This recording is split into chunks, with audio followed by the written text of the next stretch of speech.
This week on General Hospital, the drama, the fashion, the fireworks. It was pure soapy perfection. The Nurses Ball 2025 delivered everything fans love and more, from show-stopping red carpet entrances to emotional bombshells and one unforgettable performance.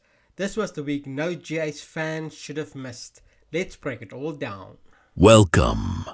You're tuned in to Soap Shenanigans. Hey everyone, Jock here, and welcome to Soap Shenanigans. If you love all the drama, twist, and jaw-dropping moments from your favorite soap operas, you're in the right place. Now, let's get into it. The spectacle kicked off when Drew and Nina were announced as a surprise co-host of the red carpet event. Neither of them wanted the job, but like true Port Charles pros, they stepped up and turned it into a game of one-upmanship as each guest arrived.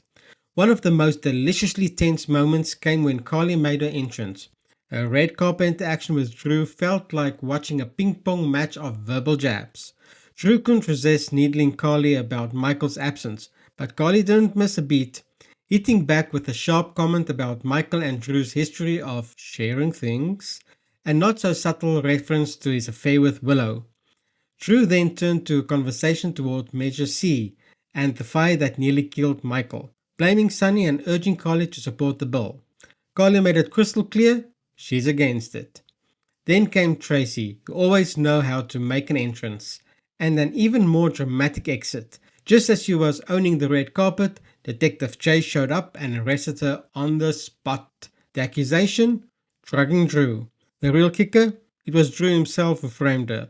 Jane Elliott proved once again that Tracy Quartermaine is the queen of commanding a scene.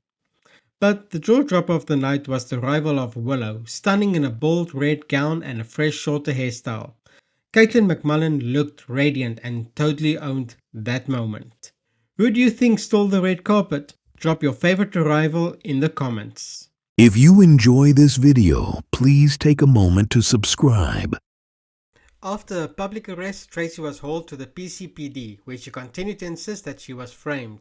Jason arrived and Tracy told him everything, blaming Drew and swearing she only worked with him to take Sunny down once and for all.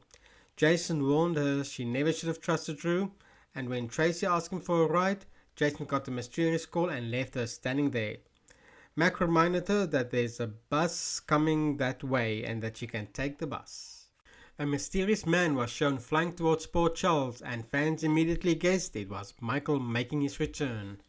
Portia had to come clean to Curtis about Drew blackmailing her for changing results so that Heather would stay in jail.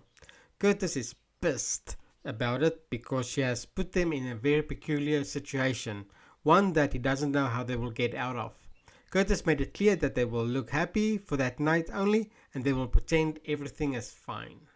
The most epic reveal was a Geo reveal. It was done in classy soap opera style and I loved every minute of it. We all know that Lulu has been sticking her nose in where it didn't belong. She was going on and on and on and on about Dante needing to know that BLQ had his child and gave it up. After some research, she figured out that Geo was the child in question. Lulu, thinking that backstage at the nurses' ball was a good idea to confront Lewis, just did that. Lois tried talking her away, but it didn't help. She gave in and acknowledges that it was true, and told Lulu that BLQ did not know. Gio overheard a piece of the information about Dante and BLQ being his parents. He didn't stick around to hear everything. Gio was to play his violin while Anna and Chase did some dancing, but the heartbroken Gio couldn't get started with playing. He said that he wanted to do something that he has never done before, and that he wanted to dedicate the performance to his parents, Brooklyn Quartermaine and Dante Falconeri, two people who didn't want him or claimed him, and who has lied his entire life. I must say that some of the guests' facial expressions was priceless, especially Dante. Gio then enraged broke the violin on stage and stormed off. Giovanni Mazza gave an absolute standout performance, raw, real and utterly heartbreaking. Chaos erupted, Lewis and BLQ rushed off after Gio. Dante followed, desperate to make things right. Chase wanted to go too, but Sunny stopped him, saying that it was something Dante and Brooklyn had to figure out for themselves. As the young kids finished their performance, the night ended with a final stunner. Michael entered the room. Wiley ran straight into his arms. Michael, now played by Rory Gibson, lifted Wiley turned to the room and said, "Let's go home." Willow and Drew's shocked expressions said it all. It's too soon to give an opinion about the actor's portrayal of Michael, but what I have seen in just one scene I did like, and I think giving a chance he will make the character his own. I cannot wait for the fallout from everything that went down this week. Lulu has some serious explaining to do, and so does Lewis. The emotional confrontation between BLQ, Dante and Gio is sure to be intense. And now that Michael is back, what will Willow and Drew do? I'm hoping the truth will finally come out, that Michael never knew Willow tried to reach him. Drew's secrets need to be exposed. Will Portia and Curtis' marriage survive, or is it already over? And when the truth comes out about Portia and Nena's role in Drew's being drunk, there will be even more fallout.